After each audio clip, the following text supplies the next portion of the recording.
يلا بينا نعمل طاجن البطاطا الخطير ده يا جماعة، حاجة كده بتدفي في الشتاء وما بياخدش وقت خالص. فيلا بينا نشوف المقادير. اول حاجة عندي 3 حبات من البطاطا قطعتهم مكعبات صغيرة بالشكل ده كده، وبعد كده عندي 3 كوبايات من المية. حطيت البطاطا تتسلق، هتقعد حوالي ربع ساعة على النار. الخليط اللي هحطه على البطاطا عندي كوباية من اللبن، معلقتين كبار من السكر، معلقة كبيرة من القشطة، معلقتين من السمنة، وكيس من الفانيليا. بعد كده هقلب كل المكونات دي.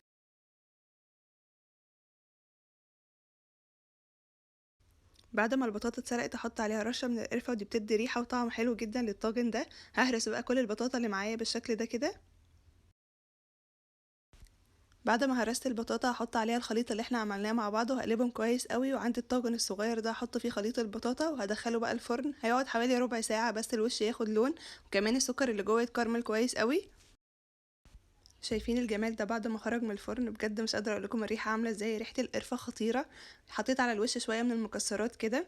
بجد جربوا الوصفه دي هتعجبكم قوي، ولو عجبكم الفيديو متنسوش تعملوا لايك وشير، وكمان فولو البيج بتاعتي. ومع السلامه.